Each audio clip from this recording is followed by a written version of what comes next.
নমস্কাৰ আজি হবিয়াহলৈ মই শান্তনু মহন্তই স্বাগতম জনাইছো সনাতন ডেকা আৰু পৰাগজ্যোতি নেওগ এই দুটা নাম সৰ্বাধিক চৰ্চিত হৈ আছে বিগত 24 ঘণ্টাত সোশ্যাল মিডিয়াতো ন্যায়ৰ দাবী উত্থাপিত হৈছে সনাতন ডেকাক ন্যায় দিব কোনে এই ধৰণৰ মন্তব্য প্ৰকাশ পাইছে আসলতে কি ঘটিছে যেটো ঘটনা ঘটিছে সে অতি দুৰ্ভাগ্যজনক সে অতি মৰ্মান্তিক হাজোৰ এগৰাকী পাচলি বেপাৰী সৰু এটা দুৰ্ঘটনা আৰু তাৰ পিছত মৃত্যু আসলতে ইতিমধ্যে কৈছো যে অতি মৰ্মান্তিক আৰু অবাঞ্ছিত এটা ঘটনা সকলোৱে ধিক্কাৰ দিছে এই ঘটনাৰ লগত জড়িত অপৰাধীক ইতিমধ্যে আৰক্ষী আটক কৰিছে দাবী উত্থাপিত হৈছে কঠোৰৰ পৰা কঠোৰতম শাস্তি পাওক শীঘ্ৰে শাস্তি পাওক এই বিষয়সমূহৰ লগত কেইবাটাও প্ৰসংগ জড়িত হৈ আছে সমান্তৰালভাৱে দেখিবলৈ পোৱা গৈছে সাবুৱাটো অনুৰূপ ঘটনা এটা সংঘটিত হৈছে সাবুৱাত যিগৰাকী ব্যক্তি আসলতে মৃত্যুমুখত পৰিছে সেইগৰাকী ব্যক্তিৰ নাম পৰাগজ্যোতি নেওগ একেই পদপথৰ ব্যৱসায়ী আৰু সেই পদপথৰ ব্যৱসায়িক কেইগৰাকীমান ব্যক্তিয়ে দুষ্কৃতিকাৰী বুলি আজি কৈছে সকলোৱে তেওঁলোকে নিখংসভাৱে হত্যা কৰিছে লকডাউনৰ সময়ছোৱাত আমি যদি হাজোৰ সনাতন ডেকাৰ কথাটো উল্লেখ কৰিব বিচাৰো সনাতন ডেকা ইমামি নামৰ এটা ব্যক্তিগত কোম্পানীত কৰ্মৰত আছিল লকডাউনৰ সময়ত চাকৰি হেৰুৱাইছিল তাৰ পাছত পৰিয়ালটো পোহপাল দিয়াৰ বাবে পাচলিৰ ব্যৱসায়ত নামিছিল আৰু পাচলি বিক্ৰী কৰিবলৈ গৈ থাকোতেই এটা সৰু দুৰ্ঘটনা সংঘটিত হ'ল সাইকেল এখনত গৈ আছিল তাৰ পাছত বাইক আৰোহী এগৰাকী আছিল আৰু সেই বাইক আৰোহীৰ লগত এটা দুৰ্ঘটনা তাৰ পাছত ফাইজুল হক নামৰ এগৰাকী ব্যক্তি আৰু লগত আন দুগৰাকী ব্যক্তিৰ আক্ৰমণত নিখত হোৱা বুলি খবৰ আহিছে এইগৰাকী সনাতন ডেকা আৰু তাৰ পাছতে উত্থাপিত হৈছে বিভিন্ন ধৰণৰ প্ৰসংগ তাক লৈ সোশ্যাল মিডিয়া উত্তাল হৈছে লগতে সমান্তৰালভাৱে আজি আৰক্ষী সঞ্চালক প্ৰধানেও সেই সম্পৰ্কে মন্তব্য আগবঢ়াইছে যে সাম্প্ৰদায়িক বিষবস্প বিয়পাৰ দৰে ঘটনা সংঘটিত হৈছে সোশ্যাল মিডিয়াত সেই ক্ষেত্ৰত চোকা নজৰ ৰখা বুলি কোৱা হৈছে CIDয়ে দৃষ্টি ৰাখিছে এনে বিষয়ৰ ওপৰত আসলতে এই ঘটনাসমূহ কিয় ঘটিছে আজি সনাতন ডেকাই হওক পৰাগজ্যোতি নেওগে হওক আৰু তাৰ পূৰ্বৰ কথা যদি আমি উল্লেখ কৰোঁ অভিনীল জংকাৰ শইকীয়া কিছুদিন পূৰ্বে আমি দেখিবলৈ পাইছিলোঁ যে যোৰহাটত এগৰাকী ডাক্তৰ প্ৰণৱ দত্ত আৰু বহু নাম আছে সকলোৱে ন্যায়ৰ অপেক্ষাত আছে কিন্তু ন্যায় নাই প্ৰতিদিনে আমি আলোচনা কৰিছোঁ কিন্তু এই ধৰণৰ ঘটনা সংঘটিত হৈছে সমান্তৰালভাৱে আজি সনাতন ডেকাৰ ক্ষেত্ৰতো একেই প্ৰসংগ ন্যায় কেতিয়া পাব সনাতন ডেকাই আজি প্ৰতিবাদক সাব্যস্ত কৰা হৈছে মমবাতিও জ্বলিছে ঘটনাটো কি ঘটিছিল সেয়া আমি চাই লওঁ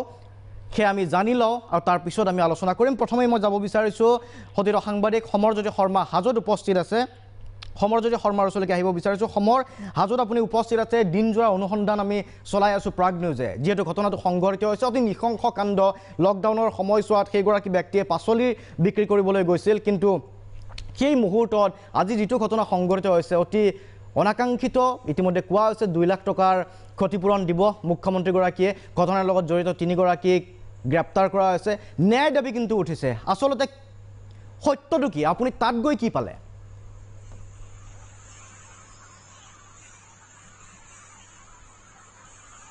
হাজো থানাৰ সন্মুখত উপস্থিত আছো এই কাৰণে কাৰণ এই সমগ্ৰ বিষয়টো হাজো থানাই তদন্ত কৰি আছে আৰু এই সমগ্ৰ ঘটনাটো সংঘটিত হৈছিল এনেধৰণে যিগৰাকী সনাতন ডেকাৰ হত্যা কৰা হ'ল যিগৰাকী সনাতন ডেকা এগৰাকী পাচলি বিক্ৰেতা আছিল তেওঁ প্ৰকৃততে এজন এনেকুৱা ধৰণৰ কৰ্মচাৰী আছিল তেওঁ আসলতে ইমামি নামৰ কোম্পানী এটাত যোৱা 2 মাহ ধৰি কাম কৰি আছিল কিন্তু লকডাউনৰ বাবে কোম্পানীটোৰ যি কৰ্ম ব্যৱস্থা সেই কৰ্ম ব্যৱস্থা স্তব্ধ হৈ পৰিছিল তাৰ বাবে তেওঁ পৰিয়ালটো পোহপাল দিবলৈ আসলতে পাচলি বেপাৰ কৰিবলৈ তেওঁ নামি পৰিছিল অৰ্থাৎ পাচলি বিক্ৰী কৰিবলৈ তেওঁ হাজোৰ বিভিন্ন স্থানত তেওঁ গৈছিল আৰু সিদিনাও 22 মে তাৰিখৰ দিনাখনো দিনৰ প্ৰায় 1 মান বজাত সনাতন ডেকাই বৰম্বৈৰ ফালে পাচলি বিক্ৰীৰ বাবে গৈ আছিল আৰু সেই সময়তে আসলতে এখন গ্লেমাৰ বাইকেৰে অহা দুজনীয়া দুৰ্বৃত্ত মই দুজনীয়া দুৰ্বৃত্ত বুলি এই কাৰণেই কৈছোঁ সেই দুৰ্বৃত্ত দুজন এই মুহূৰ্তত পলাতক আৰক্ষীৰ দৃষ্টিত তেওঁলোকো অভিযুক্ত এই সমগ্ৰ হত্যাকাণ্ডটোৰ অন্যতম অভিযুক্ত তেওঁলোক গতিকে তেওঁলোক দুজন সেইকাৰণে মই দুৰ্বৃত্ত বুলি কৈছোঁ আৰু সেই দুজন হৈছে খবিৰুদ্দিন আৰু আব্দুল জালিল এই দুজন লোক এখন গ্লেমাৰ বাইকেৰে আহি প্ৰথমে সনাতন ডেকাক পিছফালৰ পৰা খুন্দিয়াইছিল আৰু খুন্দিয়াৰ ফলত এই এটা সৰু দুৰ্ঘটনা এটা সংঘটিত হৈছিল এই দুৰ্ঘটনাটোত দুয়োটা পক্ষই কিছু পৰিমাণে আহত হৈছিল আঘাতপ্ৰাপ্ত হৈছিল আৰু সেই সময়তে আসলতে এই যি দুজন ব্যক্তিৰ নাম উল্লেখ কৰিছোঁ খবিৰুদ্দিন আৰু আব্দুল জালিল নামৰ এই দুজন ব্যক্তিয়ে কিছু লোকক ফোন কৰি মাতিছিল ঘটনাস্থলীলৈ, যিখিনি ঠাইত দুৰ্ঘটনাটো সংঘটিত হৈছিল মনাহকুছি বুলি কোৱা হয়। সেই মনাহকুছি অঞ্চললৈকে মাতিছিল কেইজনমান লোকক। তাৰ ভিতৰত আছিল ফাইজুল হক আৰু ইউছুফুদ্দিন আহমেদ, যি দুজন মূল অভিযুক্ত এই হত্যাকাণ্ডৰ। এই ফাইজুল হক আৰু ইউছুফুদ্দিন আহমেদ ঘটনাস্থলীত উপস্থিত হৈ লগে লগে আচলতে যি দুজন বাইক আৰোহী আছিল, বাইক আৰোহী খবিৰুদ্দিন আৰু আব্দুল জালিলক চিকিৎসালয়লৈ প্ৰেৰণ কৰে নিজৰ ব্যক্তিগত বাহনেৰে। আৰু তাৰ পিছতে সনাতন ডেকাক অতি ৰহস্যজনকভাৱে, অতি আশ্চৰ্যজনকভাৱে সেই স্থানত প্ৰহাৰ কৰে। আৰু সেই প্ৰহাৰ কৰাৰ ফলতে দুটাকৈ প্ৰচণ্ড চৰ সোধোৱাৰ পিছত যিগৰাকী ফাইজুৰ ৰহমান বুলি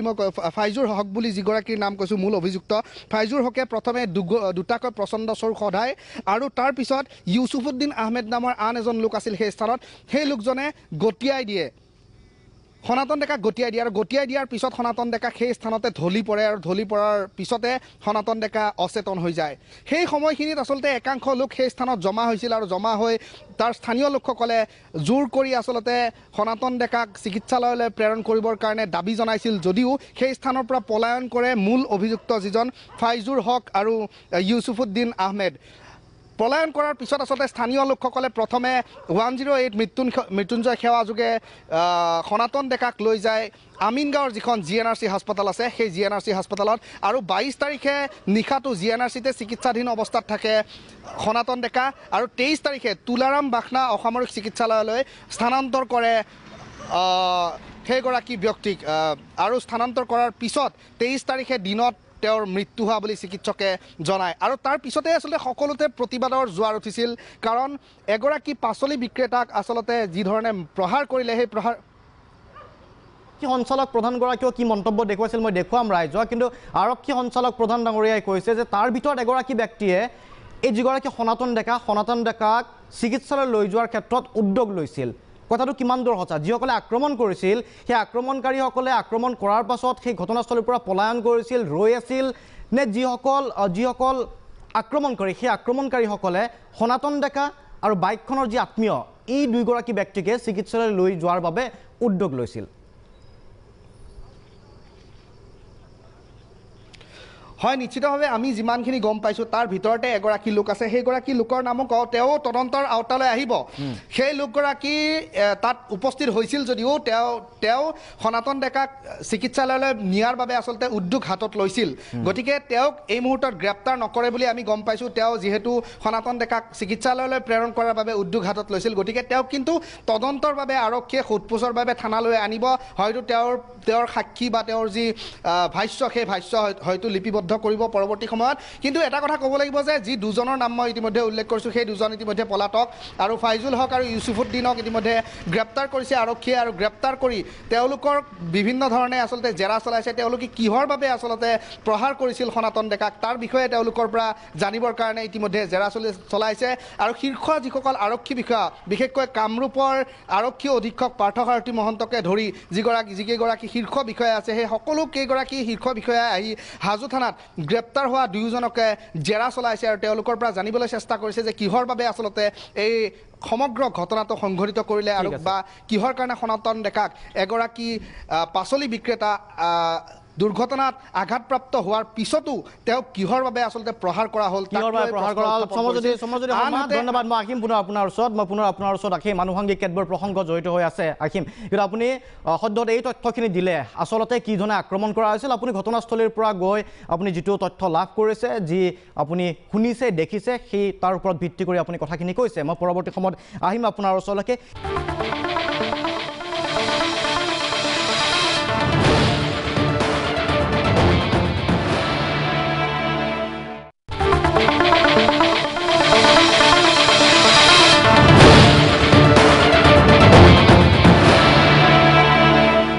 এই বিষয়টো মই আগবঢ়াই লৈ যাম। ষ্টুডিঅ'ত আমাৰ মাজত পোনপটীয়া সম্প্ৰচাৰত উপস্থিত আছে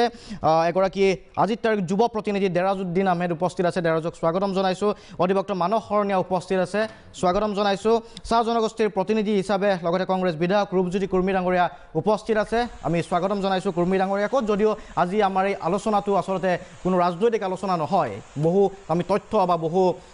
কিছু তিতা সত্যও জানিবলৈ উদ্ঘাটন কৰিবলৈ চেষ্টা কৰিম। কুৰ্মী ডাঙৰীয়াক স্বাগতম জনাইছোঁ।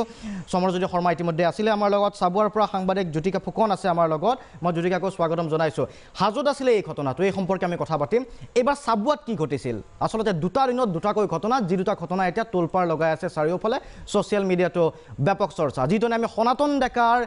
ন্যায়ৰ দাবী তুলিছোঁ, একেদৰে ন্যায়ৰ দাবী আজি উত্থাপিত হৈছে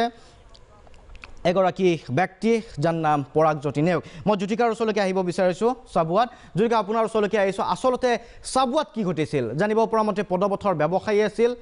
কাৰ ৰোষৰ বলি হ'ল, কোন কোন জড়িত হৈ আছিল আৰু কি পৰিৱেশ এতিয়া? হয়, মই বৰ্তমান উপস্থিত আছোঁ চাবুৱাৰ কয়লাবাৰী গাঁৱত, যিখন গাঁৱত মাথো 24টা ঘণ্টা পূৰ্বে এক নাৰকীয় হত্যাকাণ্ড সংঘটিত হৈছিলে। এজন নিৰীহ যুৱক আছিল, তেখেতৰ নাম আছিল পৰাগজ্যোতি নেওগ। সেই পৰাগজ্যোতি নেওগ বলি হ'ব লগা হৈছিল এটা হত্যাকাণ্ড, আৰু সেই হত্যাকাণ্ডত জড়িত আছিল প্ৰায় 12 পৰা 13জনকৈ এটা যুৱকৰ দল। সেই যুৱকৰ দলটোৱে দেখা গৈছিল যে তেওঁলোক ভূমি বিবাদক কেন্দ্ৰ কৰি কিন্তু এই সমগ্ৰ হত্যাকাণ্ড ঘটনাটো সংঘটিত হৈছিল। আৰু ইয়াতে ক'ব লাগিব যে যিজন যুৱক আছিল পৰাগজ্যোতি নেওগ, তেখেতে চাবুৱা বাইপাছৰ সমীপৰ যিডোখৰ ঠাইত তাতে তেখেতে এখন দোকান দি তেখেতে জীৱিকা নিৰ্বাহ কৰি আছিল। আৰু যিটো দল আছিল 13জনীয়া এটা দল আছিল, সেই দলটোৱে পৰাগজ্যোতি নেওগক তেখেতে কিবা ব্যক্তিগত কথা আছে বুলি তেখেতক কিছু নিলগত মাতি নিয়ে, আৰু মাতি নিয়াৰ পাছতে দুই পক্ষৰ মাজত কিন্তু এটা সংঘৰ্ষ, তেওঁলোকৰ মাজত কাজিয়াৰ সূত্ৰপাত হৈছিল। সেই কাজিয়াৰ সূত্ৰপাত হোৱাৰ পাছতে সেই কাজিয়া শেষ পৰিণতিয়ে ক'ব লাগিব সেই নাৰকীয় ঘটনাটো সংঘটিত হৈছে। আৰু তেতিয়াৰ পৰা দেখা গৈছে চাবুৱা কয়লাবাৰী গাঁও, যিখন গাঁৱত এতিয়া দেখা গৈছে এক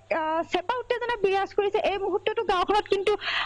চেপা উত্তেজনা বিৰাজ কৰিছে। পৰিয়ালৰ লোক হওক বা পৰাগজ্যোতি নেওগৰ ওচৰ চুবুৰীয়া লোক হওক, তেওঁলোক যথেষ্ট শোকবিহ্বল হৈ পৰিছে। এয়া মই দেখাব বিচাৰিম পৰাগজ্যোতি নেওগৰ ফটো। এজন নিৰীহ যুৱক, যিজনে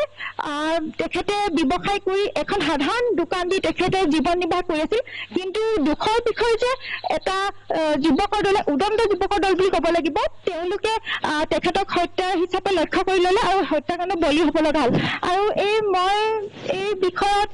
বিশদভাৱে জানিবলৈ চেষ্টা কৰিম। মই যাব বিচাৰিম, এগৰাকী বাইদেউ আছে আমাৰ ওচৰত। হয় বাইদেউ, কি ক'ব সেইদিনা ঘটনাটো কিদৰে সংঘটিত হৈছিল, কি ক'ব এই বিষয়ত?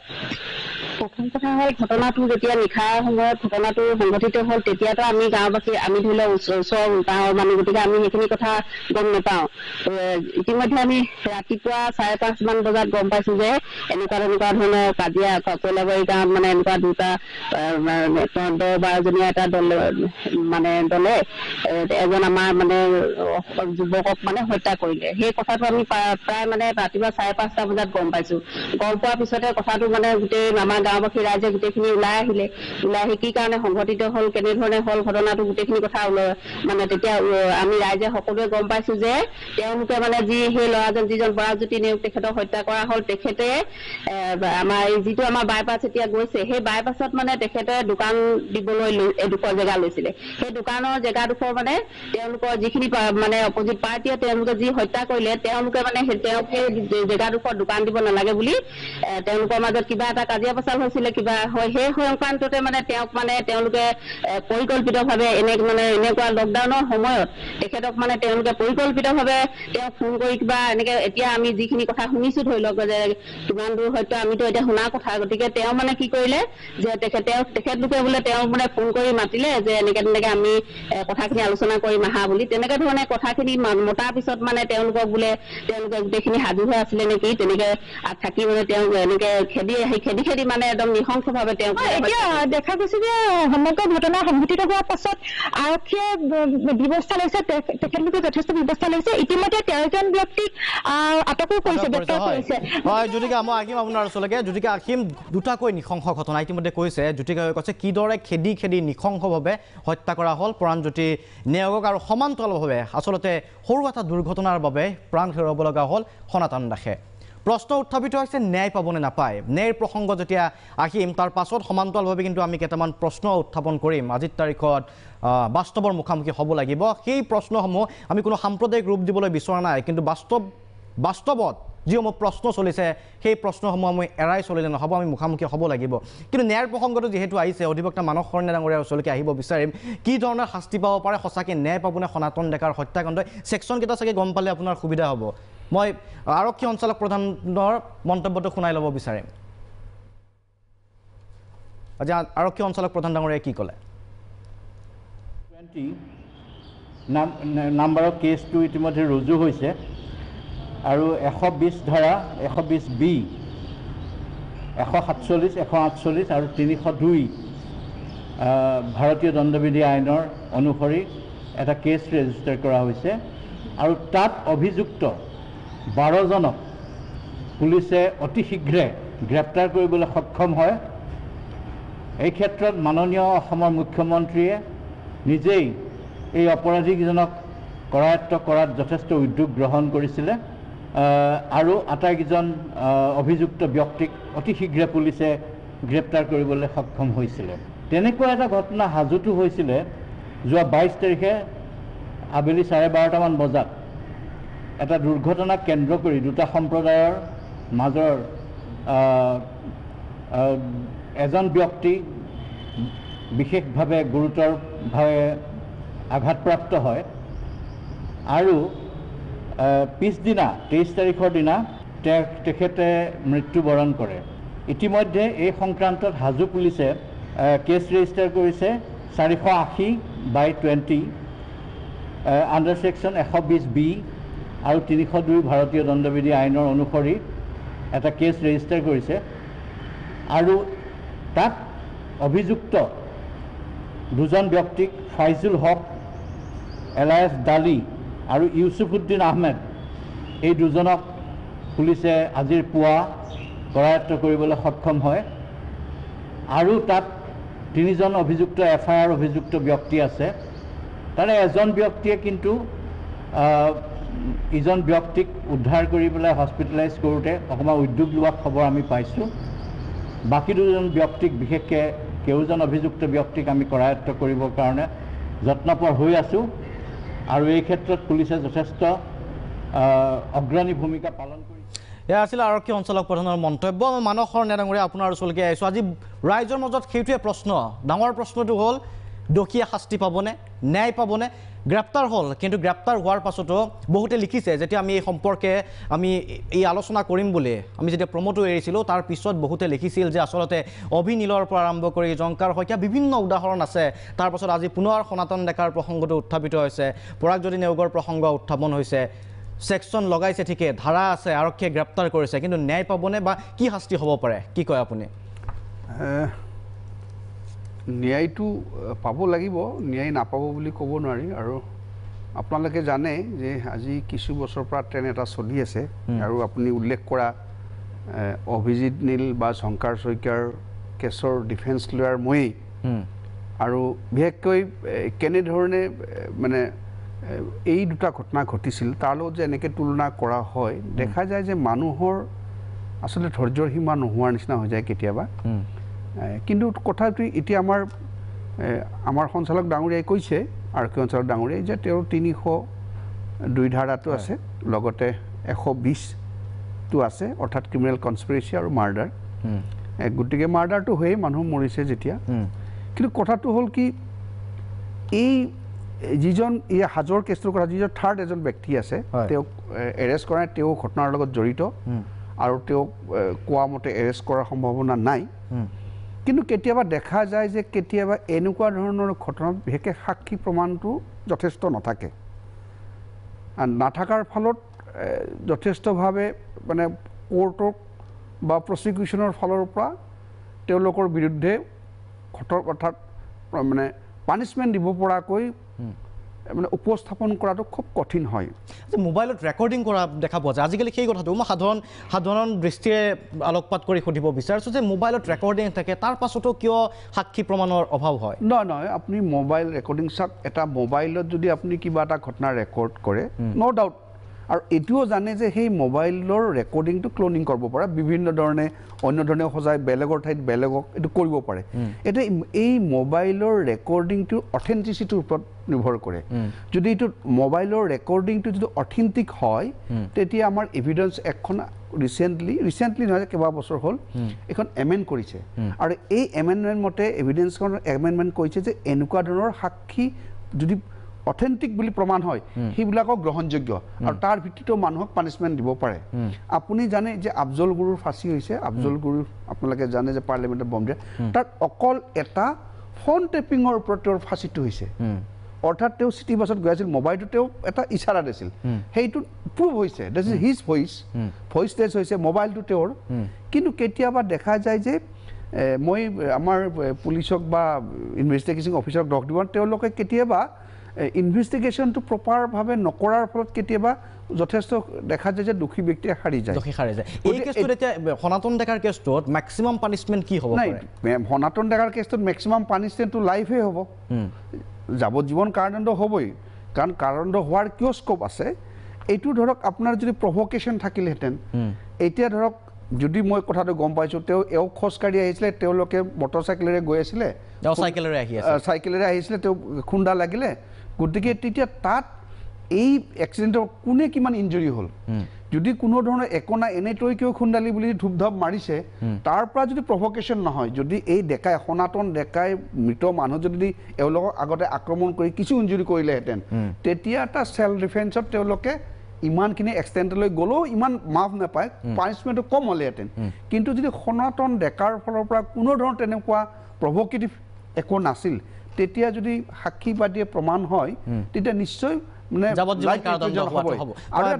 আহিম আপোনাৰ ওচৰলৈকে এটা সময় বাণিজ্যিক বিৰতিৰ সময় আছে বিৰতিৰ পিছত উভতি আহিম সনাতন ডেকা পৰাগজ্যোতি নেওগৰ ন্যায়ৰ যি দাবী উত্থাপিত হৈছে সমান্তৰালভাৱে কিছু বাস্তৱ সত্যৰ মুখামুখি হ'ম এটা সময় বাণিজ্যিক বিৰতিৰ পাছত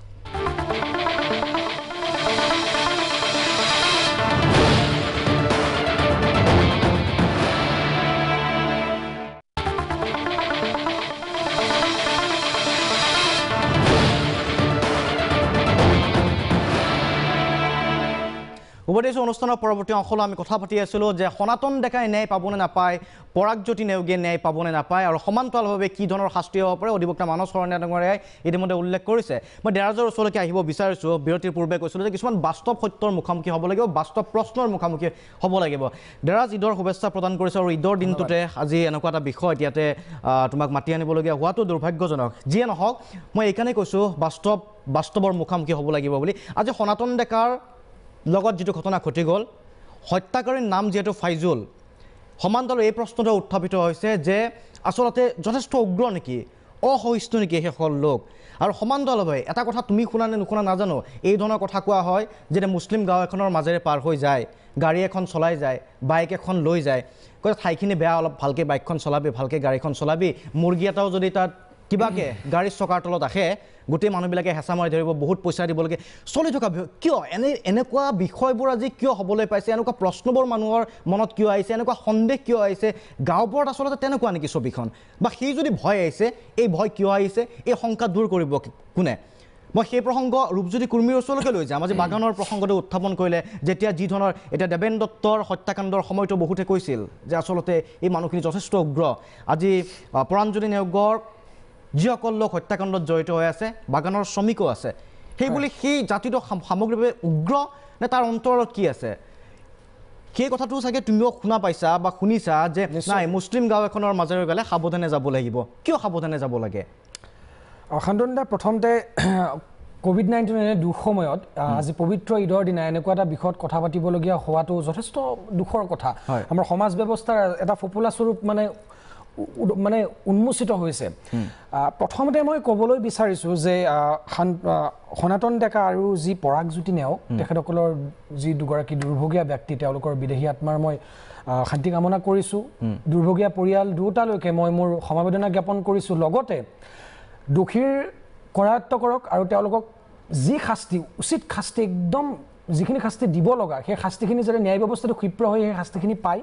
তাৰ দাবী কৰিছোঁ লগতে সেই পৰিয়ালকেইটা সেই পৰিয়ালকেইটা কেনেকৈ চলিব সেই পৰিয়ালকেইটা চলাৰ পদ্ধতি বা তেওঁলোকে কেনেকুৱা কি সাহায্য হ'ব তাৰ কোনে ভৰণ পোষণৰ দায়িত্ব ল'ব সেইটো এটা বহুত ডাঙৰ প্ৰশ্ন সেইটোৰ মই দাবী কৰিছোঁ এতিয়া প্ৰশ্নটো আহিল এইখিনি কথাত এই গোটেই আপুনি কোৱা কথাখিনিৰ আওতালৈ যোৱাৰ আগমুহূৰ্তত মই এটা কথা ক'বলৈ বিচাৰিছোঁ যে লকডাউনৰ সময়ত কোভিড-19ৰ পিছত লকডাউনৰ সময়ত এটা কথা আমাৰ মাজলৈ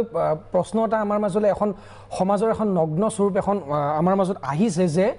শ্ৰমিক শ্ৰেণীৰ যি মানুহসকল আছে সেইসকলৰ আচলতে সমাজত তেওঁলোকৰ স্থান কি আজি আপুনি লকডাউনৰ সময়ত যদি আপুনি দেখে যে বিষয়া আমোলাৰ ল'ৰা ছোৱালীখিনিক ফ্লাইটতে হওক হেৰিতে হওক বিভিন্ন ধৰণৰ সা সুবিধাৰে অনা হৈছে আজি কেইদিনমান আগৰ পৰা গোটেই ভাৰতবৰ্ষতে দেখিছোঁ 1,500 কিলোমিটাৰ খোজকাঢ়ি যাবলগীয়া হৈছে কণমানি 9 বছৰীয়া সৰু শিশু এগৰাকীয়ে ভৰি হেৰি কৰিছে তাত কিন্তু সেই শ্ৰমিকখিনিৰ মাজত কিন্তু কোনো হিন্দু নাই কোনো মুছলিম নাই কোনো খ্ৰীষ্টান নাই তাত কিন্তু কোনেও হিন্দু কোনো খ্ৰীষ্টান কোনো মুছলমান কৰিবলৈ নাযায় শ্ৰমিকখিনিৰ যেতিয়া সমস্যা আহে তাত ধৰ্মৰ কথা নাই শ্ৰমিকখিনিৰ সমস্যাখিনিৰ সময়ত কিন্তু সেই কথাখিনি নাই দ্বিতীয়তে আপুনি এইটো কথা আহিলে যে আজি হাজোৰ দৰে ঠাই টুকুৰাত পঞ্চতীৰ্থ বুলি কোৱা হয় সমন্বয়ৰ ক্ষেত্ৰ কোৱা হয় পঞ্চতীৰ্থ সেই ঠাইখিনিত আচলতে যিটো ঘটনা হ'ল প্ৰথম কথা এইটো এটা মব লিঞ্চিং ঘটনা নহয় দ্বিতীয় কথা এই মব লিঞ্চিঙতকৈও কথাটো কিয় এটা ডাঙৰ ঘটনা বুলি মই ক'ব বিচাৰোঁ যে অসহিষ্ণুতা মানুহ এজন আহিব হঠাৎ কিবা কাৰণত গাত লাগি গৈছে মানুহজনক এতিয়া ডাঙৰ প্ৰশ্নটো হৈছে সেইজন এজন বহুতে কৈছে যে মদ খাই কেনে মানুহজন সাধাৰণ মানুহ শাক পাচলি বিক্ৰী কৰিবলৈকে আহিছে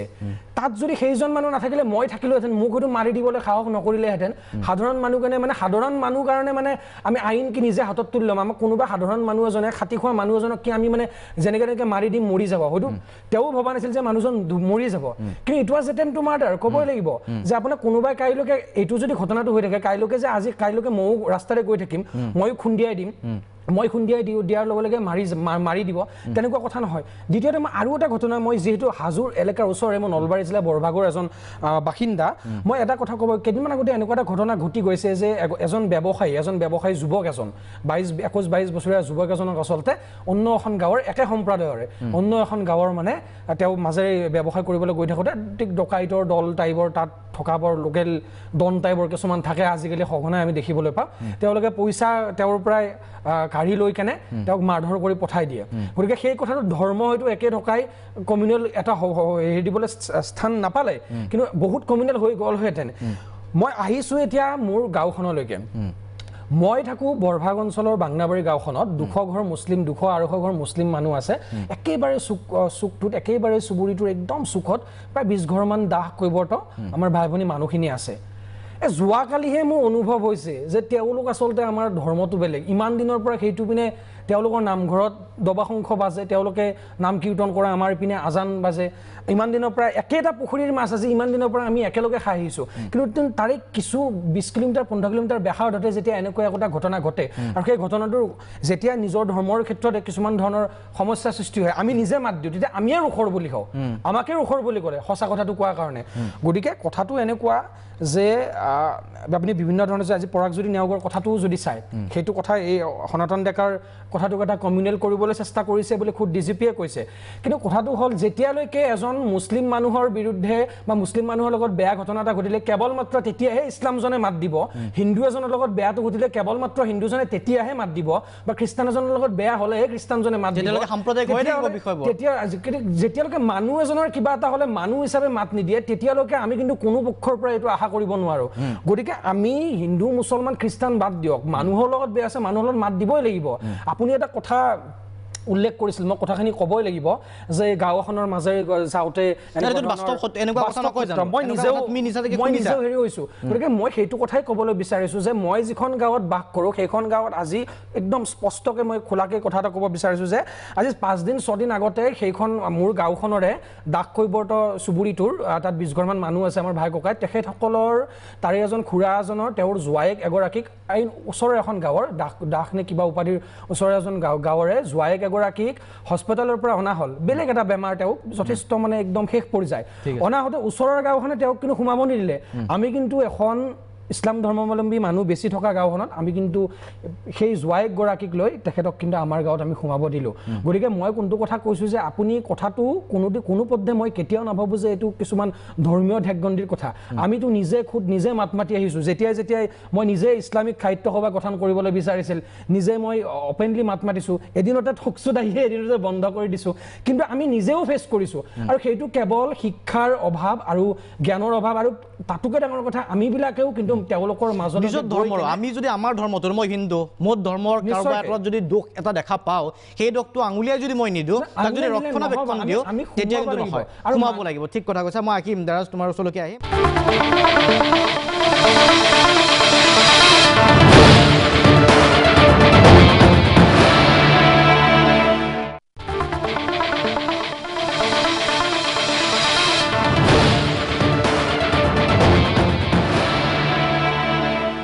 মই এবাৰ ৰূপজ্যোতি কুৰ্মীৰ ওচৰলৈকে আহিব বিচাৰিছোঁ ৰূপজ্যোতি কুৰ্মী ডাঙৰীয়া আপোনাৰ ওচৰলৈকে আহিছোঁ ইতিমধ্যে আমি বিভিন্ন প্ৰসংগ উত্থাপন কৰিছোঁ সমান্তৰালভাৱে যেতিয়া পৰাগজ্যোতি নেওগৰ কথাটো আহে যিকেইগৰাকী আক্ৰমণ কৰি আছিল তাৰ ভিতৰত চাহ শ্ৰমিকসকলো আছিল আজি দেৰাজে যেনেকৈ দেৰাজৰ প্ৰতি এটা পোনপটীয়া মোৰ প্ৰশ্ন আছিলে বিভিন্ন সময়ত কোৱা হয় যে এইসকল যেতিয়া সংখ্যালঘু অঞ্চল এটাত বা ইছলাম ধৰ্মী লোকৰ দ্বাৰা আক্ৰমণ সংঘটিত হয় তাৰ পাছত কিন্তু এই ধৰণেও কোৱা হয় যে নাই এইসকল লোক যথেষ্ট উগ্ৰ এইসকল লোকে এইধৰণে আক্ৰমণ কৰে বা এইসকল লোকৰ গাঁৱৰ মাজেৰে যাব নালাগে বাস্তৱ সত্য কিছুমান যিবোৰ কথা আমি শুনো ৰক্ষণাবেক্ষণ নিদি মুকলিকৈ কথা পাতিবলৈ চেষ্টা কৰিছোঁ যাতে সমাধানো মুকলিকৈ আহে প্ৰগতিশীল এটা যুৱচামে আজি এই বিষয়বোৰৰ ওপৰত চিন্তা কৰে আজি দেখা পাইছোঁ দেৰাজে যিধৰণে কৈছে বহুতে আগবাঢ়ি আহিছে নিজৰ ধৰ্ম হ'লেও নিজৰ জাতি হ'লেও ভুলটো ভুল বুলি কোৱাটো স্বাভাৱিক সমান্তৰালভাৱে যেতিয়া আমি দেখা পাইছিলোঁ যে যোৰহাটৰ এখন বাগিচাৰ চিকিৎসক দেৱেন দত্তকো একাংশ শ্ৰমিকৰ ৰোষত পৰিছিল দেৱেন দত্ত নিঃসংসভাৱে হত্যা কৰা হৈছিল সেই সময়ত আপুনিও চাগে অৱগত যে যথেষ্ট হিংসা বিয়পিছিল ঘৃণা বিয়পিছিল কোৱা হৈছিল যে এইসকল চাহ শ্ৰমিকো যথেষ্ট আচলতে নিঃসংস এইধৰণে কোৱা হৈছিল আচলতে কিয় ৰূপজ্যোতি কুৰ্মী ডাঙৰীয়া আজিৰ তাৰিখতো কিয় কোৱা হয় যে বাগানৰ সেইসকল লোক আচলতে নিঃসংস বা এই ধৰণৰ হঠাৎ উত্তেজিত হৈ যাব পাৰে তেওঁলোক হঠাৎ বলিয়ান হৈ যাব পাৰে এই কথাবোৰৰ আঁৰত কি থাকে আচলতে কি ভাবে আপুনি হয় ৰূপজ্যোতি কুৰ্মী ডাঙৰীয়া আপুনি শুনি আছে হয় শুনি আছোঁ কওক হয় মই শুনি আছোঁ সমবেদনা জ্ঞাপন কৰিছোঁ হয় আজি পৰজ্যোতি নেওগ আৰু সনাতন ডেকাৰ এই মৃত্যুটোক লৈ ছ'চিয়েল মিডিয়া যিটো এটা মানে চৰ্চিত বিষয় হৈ পৰিছে মানে এই সময়ত হেল্ল' হয় শুনি আছোঁ কৈ যাওক আপুনি হয় এই সময়ত মই ক'ব বিচাৰিছোঁ ডক্টৰ সৰিতা তছনিৱাল ডিব্ৰুগড় মেডিকেল কলেজৰ ছাত্ৰী আছিল 2014 চনত দীপমণি শইকীয়া নামৰ এজনে কিন্তু হত্যা কৰিলে ডক্টৰ দেৱেন দত্তৰ যিটো মৃত্যু বহুৱে জানে বহুৱে নাজানে ডক্টৰ দেৱেন দত্তৰ ঘৰ মোৰ মৰিনী সমষ্টিত আৰু সেই সময়ত স্বীকাৰ কৰিছিলোঁ যে আৰু যে চাহ বাগিচাৰ তিয়ক চাহ বাগিচাৰ এচাম শ্ৰমিকে ডক্টৰ দেৱেন দত্তৰ হত্যাকাণ্ডটো লৈ মই নিজে এজন চাহ শ্ৰমিকৰ সন্তান হিচাপে ডক্টৰ দেৱেন দত্ত হয় মই ক'ব পাৰোঁ নে হয় কৈ যাওক আমি শুনি আছোঁ হয় আজিৰ পৰা 5 দিনৰ আগত চৌদিয়াৰ এগৰাকী 14 বছৰীয়া জীয়ৰীক মৃত্যুৰ পিছত মাটি খান্দি অকণ শইকীয়া নামৰ এজনে ৰেপ কৰিব বিচাৰিছিল ইয়াত যদি আমি চাওঁ পৰজ্যোতি নেওগ 14-15 জনীয়া ইতিমধ্যে পোহৰলৈ আহিছে চাহ বাগানৰ লোকে হত্যা কৰিলে ইয়াৰ লগতে মই এইখিনিতে ক'ব বিচাৰোঁ সন্তোষ সুজাই ডিমা হাছাওৰ কিডনেপিং আৰু মাৰ্ডাৰৰ ইতিমধ্যে প্ৰতিবাদ চলি আছে ডিমা হাছাওত আৰু আঙুলি টিৱাইছে সূৰ্যকান্ত মৰাণ নামৰ এজন ডিএছপিৰ ওপৰত মই এইখিনিতে ক'ব বিচাৰোঁ বিক্ৰম হৰিজান এজন হিন্দু লোক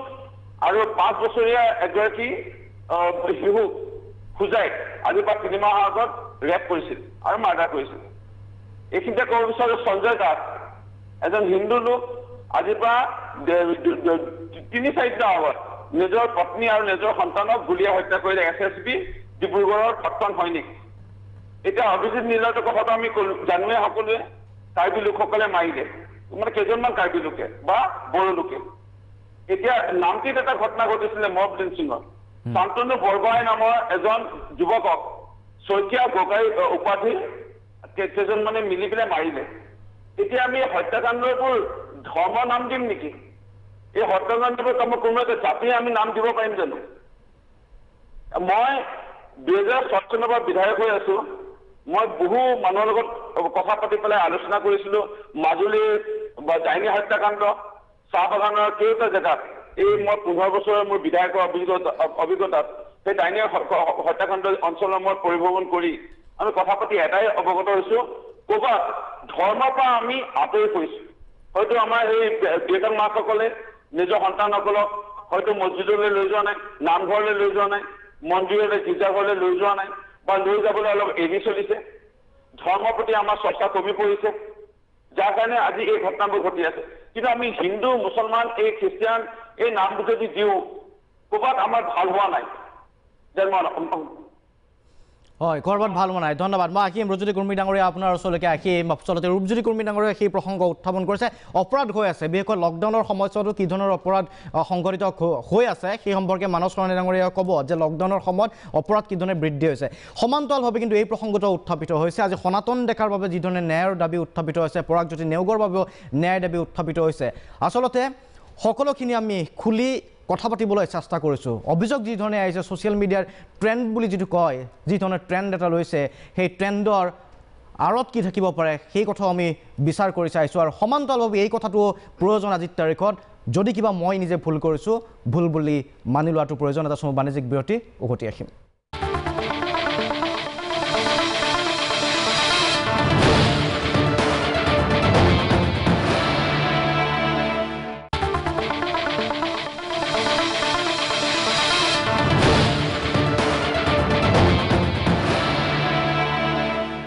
উভতি আছোঁ অনুষ্ঠানৰ পৰৱৰ্তী অংশলৈ। স্পৰ্শকাতৰ বিষয়, সনাতন ডেকাই ন্যায় পাবনে পৰাগজ্যোতি নেওগে, সেই সম্পৰ্কে প্ৰশ্ন উত্থাপিত হৈছে। আজি মই পুনৰবাৰ সমৰজ্যোতি শৰ্মা হাজত উপস্থিত আছে। এই মুহূৰ্তত যাব বিচাৰিছোঁ হাজত। সনাতন ডেকাৰ হত্যাৰ পাছতে ইতিমধ্যে উল্লেখ কৰিছোঁ যে 24 ঘণ্টা ধৰি ছ'চিয়েল মিডিয়াত কি ধৰণৰ মন্তব্য আহি আছে, কি ধৰণৰ এটা ট্ৰেণ্ড ল'বলৈ গৈ আছে, আৰু লগতে এই প্ৰসংগটো উত্থাপিত হৈছে হাজত। আচলতে এই যিটো প্ৰসংগ, যিটো প্ৰশ্ন মই দেৰাযোগ্য কৰিছিলোঁ, আচলতে এখন গাঁৱত গ'লে এই ধৰণৰ মেছেজ এটা কিয় যায়? একেবাৰে যে সদায় যায় তেনেকুৱা কথা নহয়। সময়ে আমি শুনো এই কথাটো যে এইখন মুছলিম গাঁও, আমি ভয় কৰোঁ, যাবলৈ ভয় কৰোঁ। দেৰাজে নিজেই কৈছে যে কি ধৰণৰ আচলতে কিয় এটা সেই সম্পৰ্কে দেৰাজৰ পৰা মই জানিম, সুধিম মই। কিন্তু হাজত আচলতে কি চলিছে? আমি সমন্বয়ৰ তীৰ্থস্থান বুলি কওঁ হাজক। মণিকুট উৎসৱ চলে, তাতে পঞ্চতীৰ্থ আছে হাজত। আৰু হাজত কিন্তু দেখিবলৈ পোৱা গৈছে এই ঘটনাৰ পাছত আচলতে হিন্দু, মুছলমান এই ধৰণৰ মন্তব্যসমূহ হাজোৰ পৰাও আহিছে নেকি অসমৰ? তাত আচলতে এই ঘটনাটোৰ পাছত মানুহখিনিয়ে কি ভাবিছে, কি বিচাৰিছে? ন্যায় লাগে নে সনাতন ডেকাক লৈও আৰু বিভিন্ন প্ৰসংগ জড়িত হৈ পৰিছে? সমৰজ্যোতি শৰ্মা। হয় শান্তনু, আপুনি যিটো ভিডিঅ'ৰ কথা উল্লেখ কৰিছে, সেই ভিডিঅ'টোত আচলতে দেখিবলৈ পোৱা গৈছে যে একাংশ লোকে আগুৰি ধৰিছে ফাইজুৰ হক নামৰ যিজন অভিযুক্ত, মূল অভিযুক্ত, আৰু অভিযুক্তজনক আৱৰি ধৰি তেওঁক আচলতে একাংশ লোকে কৈছিল যে যিগৰাকী ইতিমধ্যে মৃত্যুমুখত পৰিছে সনাতন ডেকা, তেওঁক যাতে হাস্পতাললৈ লৈ যায় তাৰ কাৰণে অনুৰোধ জনাইছিল। কিন্তু তাৰ পিছতো বহু সময়লৈকে তেওঁক হাস্পতাললৈ লৈ যোৱা নাছিল। হয়তো তাৰ বাবে সনাতন ডেকা আজি মৃত্যু হ'ল বুলি সকলোৱে অনুধাৱন কৰিব বিচাৰিছে বা সকলোৱে ক'ব বিচাৰিছে। কিন্তু তেনে ক্ষেত্ৰত আচলতে প্ৰকৃততে কি হৈছিল সেই ঘটনাটো, আৰু তাৰ ইতিমধ্যে আমি স্থানীয় লোকসকলৰ সৈতেও কথা পাতিছিলোঁ। আৰু সেই ভিডিঅ'টোৰ বিষয়ে ইতিমধ্যে আমি প্ৰাগ নিউজক দেখুৱাই আছোঁ যে সেই স্থানৰ পৰা পলায়ন কৰিবৰ কাৰণে বাৰে বাৰে যত্ন কৰিছিল মূল অভিযুক্ত ফাইজুৰ হকে। গতিকে এই মুহূৰ্তত আচলতে এই সমগ্ৰ বিষয়টো সন্দৰ্ভত প্ৰথমে মই প্ৰতিক্ৰিয়া ল'বৰ কাৰণে চেষ্টা কৰিম। কেইবাগৰাকীও ইয়াত লোক আছে, বিজেপিৰ ফালৰ পৰা কেইবাগৰাকীও লোক আছে। তিলক শৰ্মাৰ পৰা মই জানিব বিচাৰিম প্ৰথমতে আচলতে এই সমগ্ৰ বিষয়টো কি ক'ব বিচাৰিব? এজন লোকক ৰাজপথৰ মাজত মৰিয়াই হত্যা কৰা হৈছে, আৰু তাৰ পিছতো এতিয়াও পলাতক 3জন। এই ক্ষেত্ৰত মই এটা কথা নিশ্চয়কৈ ক'ব লাগিব যে মানৱতাৰ স্খলন ঘটিছে। গতিকে আমি এটা কোনো দল সংগঠনৰ হৈ আমি কথা ক'ব বিচৰা নাই। মানৱতা যাতে জীয়াই থাকে, এই জীয়াই থকাৰ কাৰণে আমাৰ যি প্ৰশাসনীয় ব্যৱস্থা আছে, এই ব্যৱস্থাৰ জৰিয়তে যদি উচিত তদন্ত কৰি উচিত ব্যৱস্থাৰে দুষ্কৃতিকাৰীক উচিত শাস্তি দিয়াৰ কাৰণে আমি চৰকাৰক আহ্বান জনাইছোঁ, অনুৰোধ কৰিছোঁ। ইয়াত দল মত লৈ আমি কথা নকওঁ যে আমাৰ দলৰ কিবা এটা কথা আমি বিশেষভাৱে এই ক্ষেত্ৰত কম, এইটো নহয়। এইটো হ'ল কি মানৱতাৰ স্খলন হ'ব নালাগে, কাৰণ মানৱতাৰ যিখিনি কথা এইখিনি যাতে ভৱিষ্যতলৈ সুৰক্ষিত হৈ থাকে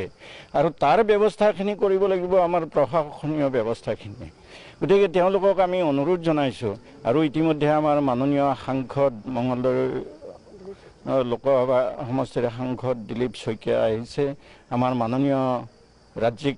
সাংগঠনিক সম্পাদক ভাৰতীয় জনতা পাৰ্টি অসম প্ৰদেশ তেওঁ আহিছে, আহি খা খবৰ লৈছে। তেখেতসকলৰ যি দুৰ্গতি হৈছে, যি দুখ আচলতে ভাবিব নোৱাৰা কথা। অতি দুখীয়া পৰিয়াল, চোতালখনৰ এটা অংশত নেচাৰাৰ খেতি কৰিছে, ভাতকেৰেলাৰ খেতি কৰিছে, সেইখিনি বিক্ৰী কৰিবলৈ গৈ আজি যিটো অৱস্থা হ'ল তাৰ উচিত তদন্ত আপোনালোকৰ মানৱতাই নিশ্চয় বিচাৰিব যে ইয়াৰ উচিত তদন্ত হ'ব লাগে, উচিত শাস্তি পাব লাগে। এইটোৱে বিচাৰিছোঁ। তথাপি মই এটা কথা সুধিব বিচাৰিছোঁ যে ইয়াত কোৱা একাংশ লোকে কৈ আছে যে মুছলিম একাংশ লোকে ধৰি পেলাই এজন হিন্দু মানুহক হত্যা কৰিলে, সেইটোক লৈ আচলতে কিছুমান ছ'চিয়েল মিডিয়াত বিশেষকৈ চৰ্চা লাভ কৰিছে। গতিকে বিষয়টো হিন্দু মুছলিম হৈ যোৱাৰ দৰে এটা চৰ্চা এটা লাভ কৰিছে। এই বিষয়টোত কি ক'ব ভাৰতীয় জনতা পাৰ্টিৰ হৈ? নাই, এইটো ক্ষেত্ৰত আমি হিন্দু মুছলিম বুলি যিহেতু মই স্পটত নাই, হিন্দু মুছলিমৰ কথা যদি তাত কিবা ওলাইছে সেইটো মই বিশেষভাৱে নাজানো। যে হিন্দু কাৰণেই মুছলিমে মাৰিলে এই ধৰণৰ বক্তব্য যদি কিবা ওলাইছে সেই কথাটো নাজানো। কিন্তু মোৰ কথাটো হ'ল কি আমি হিন্দু মুছলিমটো একেলগে থাকিব লাগিব আৰু আমাৰ বিৰোধ হোৱাটো আমি নিবিচাৰোঁ। কিন্তু হিন্দুৱে হওক মুছলিমেই হওক উচিত শাস্তিটো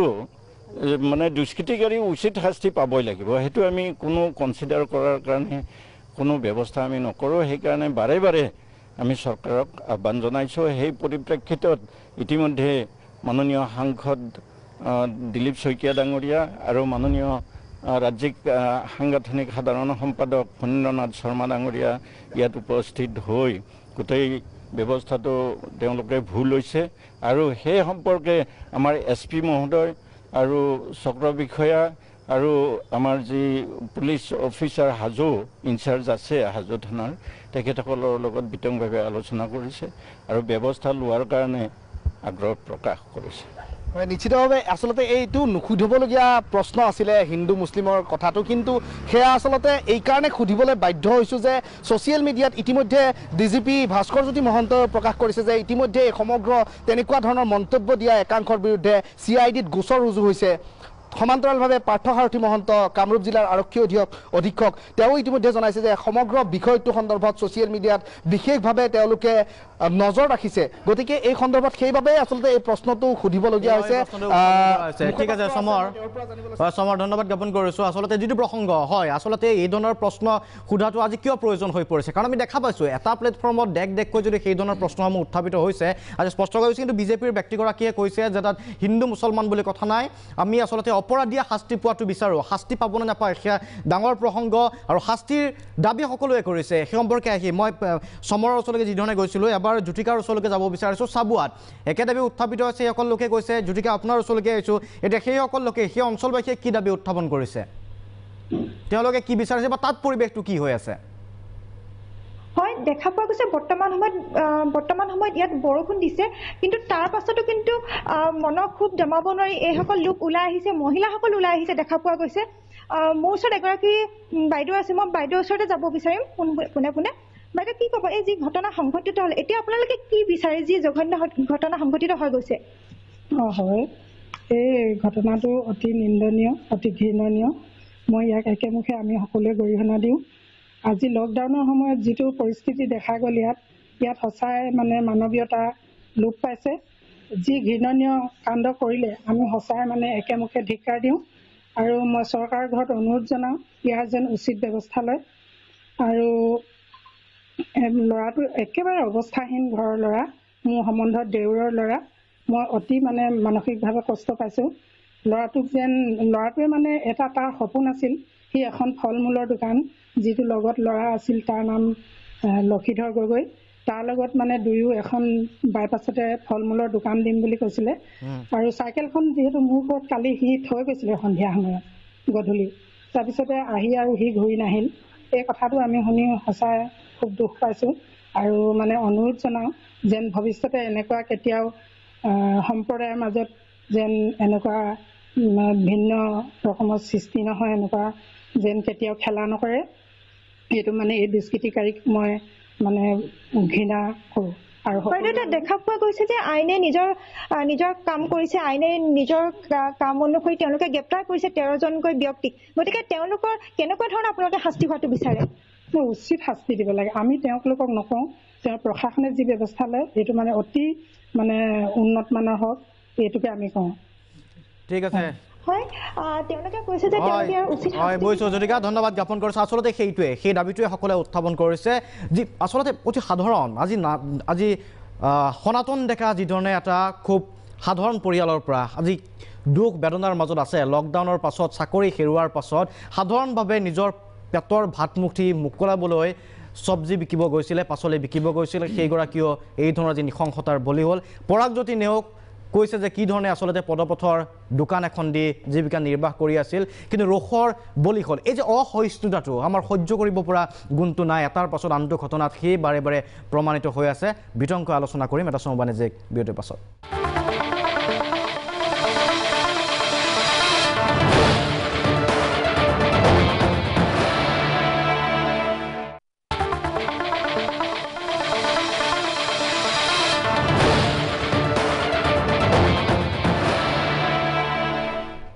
উভতি আছোঁ সবিশেষৰ পৰৱৰ্তী অংশলৈ আমি কথা পাতি আছোঁ আজি সনাতন ডেকা আৰু পৰাগজ্যোতি নেওগে ন্যায় পাবনে নাপায় বিভিন্ন প্ৰসংগ উত্থাপিত হৈছে বিভিন্ন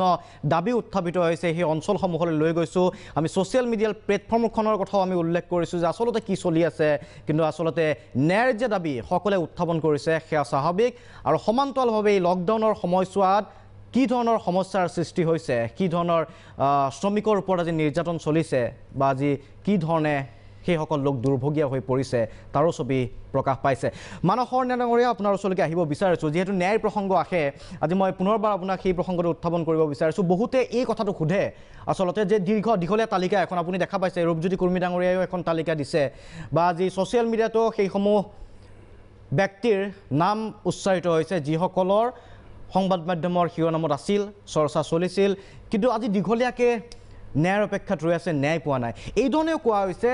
যে এই বিষয়সমূহৰ ওপৰত যিহেতু ন্যায়িক প্ৰক্ৰিয়াটো বা ন্যায় বহুত বিলম্ব হয় ন্যায় সময়ত নাপায় আইনৰ সুৰুঙালৈ পলাই যায় সেইবাবে হয়তো বহু অপৰাধীয়ে আচলতে সেই যিটো আইনৰ পৰা ভয় পাব লাগে সেই ভয়টো নাপায় আজি সনাতন ডেকাৰ ক্ষেত্ৰতো তেনে নহ'বনে নাই ন্যায় পাব মই আগতেই কৈছোঁ যে এইটো ইনভেষ্টিগেশ্যনৰ ওপৰত ডিপেণ্ড কৰে বা এই ঘটনাৰ লগত যিসকলে দেখিছে স্বচাক্ষিক তেওঁলোকে কিমান ধৰণে কোৰ্টত আহি তেওঁলোকৰ সাক্ষ্যটো দান কৰে তাৰ ওপৰতো নিৰ্ভৰ কৰে অকল সেইসকল লোকৰ ওপৰত আচলতে নিৰ্ভৰ কৰে অকল পুলিচে কাৰণ পুলিচে ঘটনাটো ঘটাৰ পিছত গৈ পায় তেওঁলোকে কিছুমান সমল সংগ্ৰহ কৰিব পাৰে কিন্তু দেখা কোনোবাই দেখা কথাটো যদি নকয় কোৰ্টত আহি পুলিচেতো আৰু নিজে গৈ নেদেখে ঘটনাটো ক'ব গৈছোঁ যে এই সুপ্ৰিম কোৰ্টে 2008 এটা জাজমেণ্ট দিছে তাহচিন পুনিয়ালা বুলি পুনিয়ালা এইটো গুজৰাটৰ হয় গুজৰাট এই যে গৌ সংৰক্ষণৰ কাৰণে এটা গ্ৰুপ ওলাইছিল ওলাই পেলাই এই গৌ মৰাৰ কাৰণে কিছু মানুহক এনেকৈ লিঞ্চিং হৈছিল তাৰপিছত এইটো গৈ সুপ্ৰিম কোৰ্ট পালেগৈ সুপ্ৰিম কোৰ্টে তেতিয়া গাইডলাইন এটা দিছে যে প্ৰত্যেক জিলাৰ SPয়ে তেওঁলোকৰ এটা স্পেচিয়েল টাস্ক ফ'ৰ্চ গঠন কৰিব এই মব লিঞ্চিঙৰ কাৰণে অৰ্থাৎ গণপ্ৰহাৰৰ কাৰণে আৰু তাত যিখন থানাত হয় তেওঁ OCয়ে এলাৰ্ট হৈ থাকিব লাগিব আৰু যদি পুলিচবিলাকে গম পায়ো যদি ইয়াত কোনো একশ্যন নহ'লে তেওঁলোকৰ ইভেন চাকৰিত তেওঁলোকৰ মিছকণ্ডাক্ট বা হেৰি ক'ব পাৰে তেওঁলোকৰ মানে ডিপাৰ্টমেণ্টেল প্ৰচিডিং হৈ ছাছপেণ্ড পৰ্যন্ত হ'ব পাৰে বা চাকৰি পৰ্যন্ত হ'ব পাৰে তাত কৈছে যে 3টা মেজাৰ ল'ব কৈছে এটা কৈছে প্ৰিভেণ্টিভ মেজাৰ এটা হ'ল ৰিমিডিয়েল মেজাৰ এটা হ'ল মানে আকৌ কৈছে যে পাৰ ডে প্ৰিভেণ্টিভৰ বাহিৰেও আকৌ কৈছে কিবা এৱাৰনেছ এটা আনিব কৈছে গতিকে এই 2008 এইটো কৈছে এই কিন্তু আমি দেখিছোঁ যে এই ক্ষেত্ৰত অসম চৰকাৰে জ্ঞাত হয় না নহয় নাজানো কিন্তু এইটো সুপ্ৰিম কোৰ্টৰ জাজমেণ্টটোত কিন্তু গোটেই ষ্টেটসকলে জনাই দিছিল যে এইটো ল'ব লাগে আৰু এইটোও কৈছিল যে এটা স্পেচিয়েল দৰকাৰ হৈছে কাৰণ কিয় আমাৰ ক্ৰিমিনেল যিটো বিষয়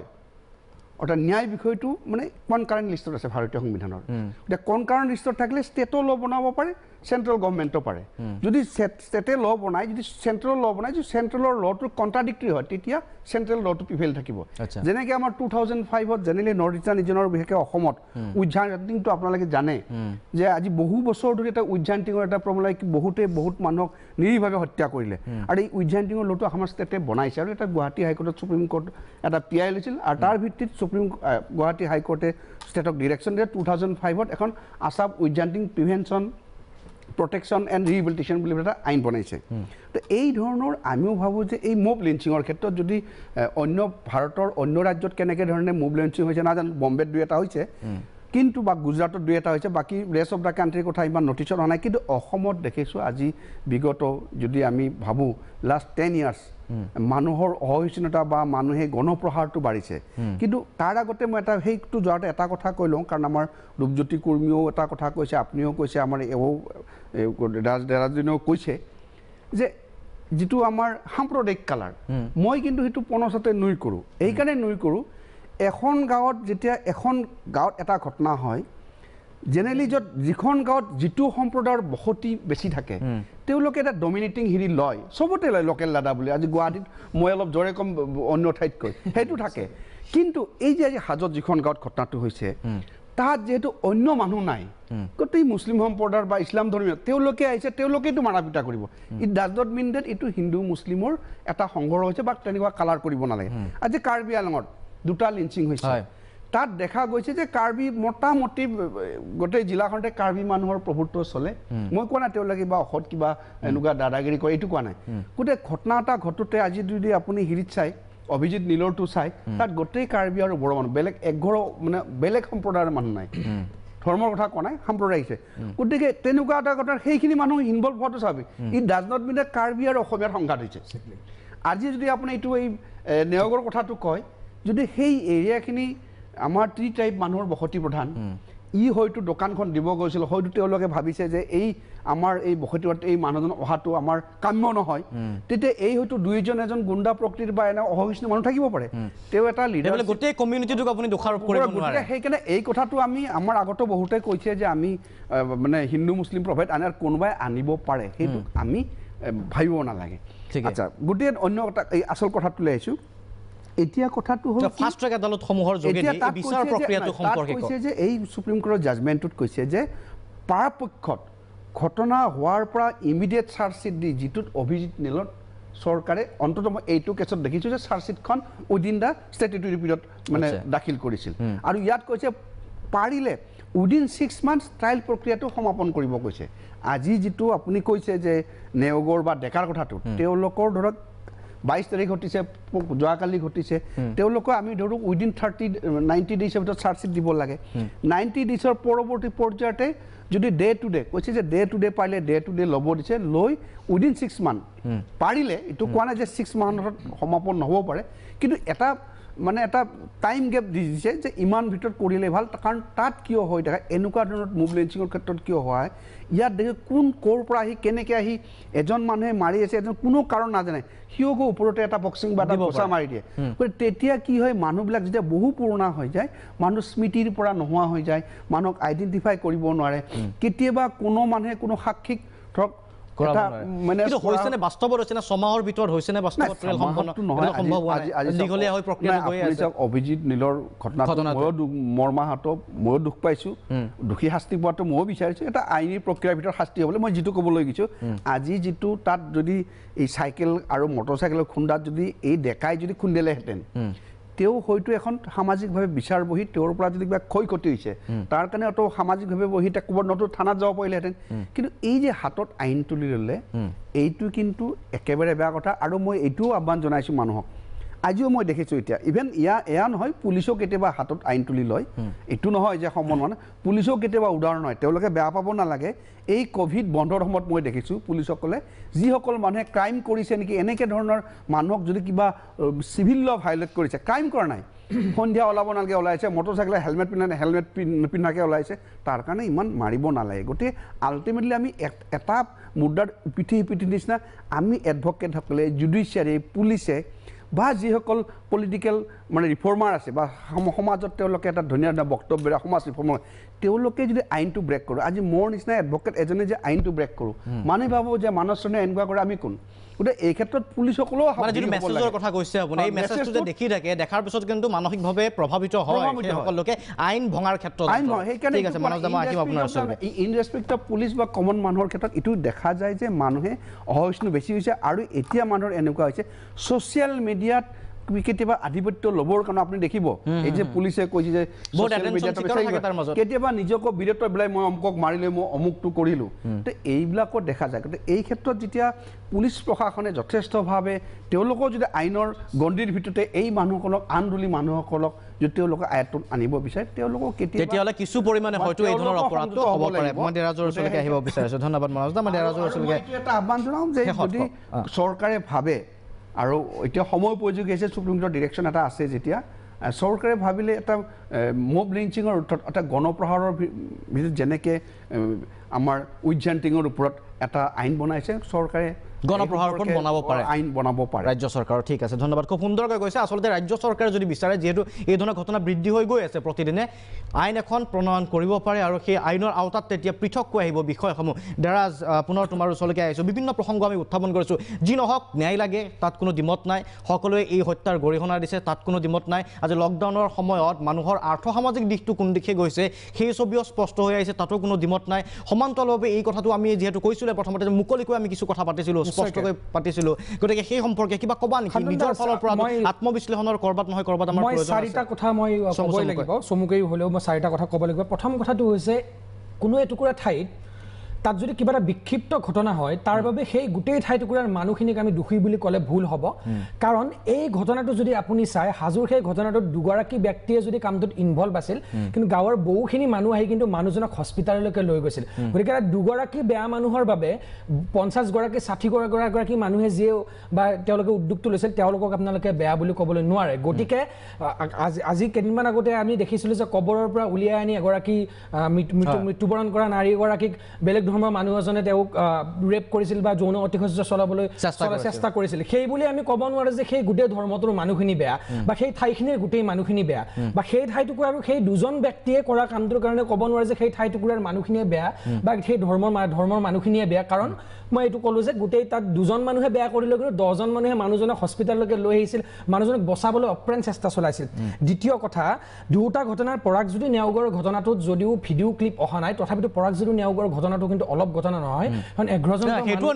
11জন কয় মানুহ যে গৈছিল ভিডিঅ' অহা নাই তৃতীয় কথা এই যে ভিডিঅ' কৰি থাকে ন মানুহবিলাকে এই যে যুৱ প্ৰজন্মৰ মাজত যে ছ'চিয়েল মিডিয়াৰ জৰিয়তে যিটো আমি হেট্ৰেড ঘৃণাৰ বিষবাস্প বিয়পোৱাৰ যি এক মাধ্যম ৰূপে আমি ছ'চিয়েল মিডিয়াক ব্যৱহাৰ কৰি আছোঁ তাত মই নিজে যুৱ প্ৰজন্মই কৈছোঁ যে মই নিজে দেখোঁ যেতিয়া মই বহুতখিনি মোৰ ফ্ৰেণ্ড লিষ্টৰ মানুহক কৈছোঁ যেতিয়া মুছলিম মানুহ এজনৰ লগত বেয়া হয় মুছলিমজনে তেতিয়া মাত দিয়ে হিন্দু মানুহ এজনৰ লগত বেয়া হ'লে তেওঁ চুপচাপ থাকে খোলাকৈ কৈছোঁ কথাটো হিন্দু মানুহ এজনৰ লগত বেয়া হোৱাৰ লগে লগে তেওঁ মাতটো পুৰা দিয়ে কিন্তু এজন যদি মুছলিম মানুহৰ লগত বেয়াটো হয় তেওঁ চুপচাপ থাকে তাৰ মাজতো আমি আশা কৰিব পাৰোঁ এনে কিছুমান মানুহ আছে যি মানুহখিনিয়ে কিন্তু সমাজৰ সকলো কথাতে তেওঁলোকৰ মত পোষণ কৰে তেওঁলোকে বেয়াখিনিক বেয়া বুলি কয় ভালখিনিক ভাল বুলি কয় তৃতীয়তে আহিছোঁ এই কথাটো কোনো এজন হিন্দু কোনো এজন মুছলিমক কাৰণ ইপিনে যদি দুজন মুছলিম মানুহ যদি জড়িত হৈ আছে সনাতন ডেকাক হত্যাকাণ্ডটোত পৰাগজ্যোতি নেওগৰ ক্ষেত্ৰটোত কিন্তু হয়তো হিন্দু মানুহ বা কোনোবা বেলেগ ধৰ্মৰ মানুহ জড়িত হৈ আছে গতিকে এই কথাটো কিন্তু হিন্দু মুছলিম আমি যদি কৰি আছোঁ আমি এটা কথা বাৰে মিছ কৰি আছোঁ যে দুয়োজন খাটি খোৱা মানুহ দুয়োজনে ক্ষুদ্ৰ ব্যৱসায়ী দুয়োজন একদম খাটি খোৱা মানুহ লকডাউনৰ সময়ত যথেষ্ট সমস্যাৰ সন্মুখীন হৈছে এজনে নিজৰ ব্যৱসায় হেৰাইছে আৰু এজনে নিজৰ সাধাৰণভাৱে কাম কৰি আছে গতিকে এইটো আৰু এটা কথা এই যিবিলাক ঘটনা কিন্তু গৃহ বিভাগে কিন্তু বহুত কথা ভালকৈ চাব লাগে এইটো গৃহ বিভাগৰো ব্যৰ্থতা আৰু বৰ্তমান সময়ত মই অনুৰোধ জনাইছোঁ কৰোণা আহিছে কৰোণা কাইলৈকে যাব এই অন্ধবিশ্বাস যিবোৰ আজি আমাৰ যিটো অন্ধবিশ্বাস গোৰামী যিবোৰ যে খং উঠিলে মাৰিম বুলি মাৰি দিম আজি কোনোবাজনে মোৰ আইডিঅলজিটো ছাপোৰ্ট নকৰিব পাৰে মোৰ আইডিঅলজিটো ছাপোৰ্ট নকৰিলে মোক ব্যক্তিগতভাৱে ঘৃণা কৰা নহয় আপোনাৰ কথা এটা মই একেবাৰে নামানিব পাৰোঁ আপোনাৰ আইডিঅলজিটো মই একেবাৰে নামানিব পাৰোঁ ডেট ডাজন্ট মিন আপোনাক মই বেয়া পাওঁ we can ডিছএগ্ৰী but we can still love it's আদাৰ আৰু সেনেকৈ সমাজখনত আমাৰ যুক্তি সুখীৰ ঘৰখনৰ দৰকাৰো আছে সমাজখনত আপোনাৰ সকলোৰে একেমত হোৱাটো উচিত নহয়ও গতিকে মই এইটো কথা বিভিন্ন ভয়টোক আচলতে গ্ল্যামাৰাইজ কৰিব বিচাৰে বহুতে কৰোনাৰ এইখিনি সময় আমি এইখিনি সময়তো যদি আমি একেলগে থাকিবলৈ শিকা নাই হিন্দু মুছলিম এইবিলাক কৰি আছো তেতিয়াহ'লে আমি নাবাচো দ্বিতীয় কথা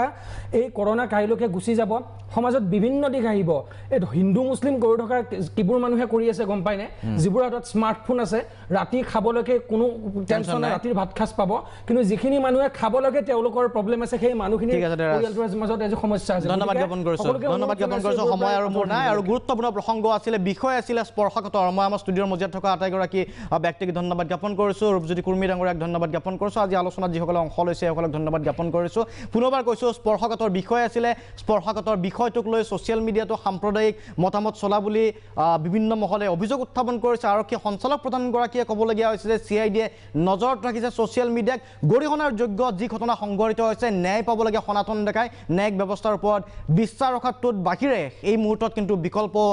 আমি দেখা নাই কিন্তু আমি চৰকাৰক আহ্বান জনাম সম্ভাৱনা যেহেতু আছে ফাষ্ট কোৰ্ট আদালতৰ জৰিয়তে এই বিষয়টোৰ ওপৰত গুৰুত্ব আৰোপ কৰা আৰু মানস চৰণীয়া ডাঙৰীয়াই যি ধৰণে কৈছে যে আমি আচলতে মব লিঞ্চিঙৰ ওপৰত গণপ্ৰহাৰৰ ওপৰত ৰাজ্য চৰকাৰে যদি বিচাৰে তেতিয়াহ'লে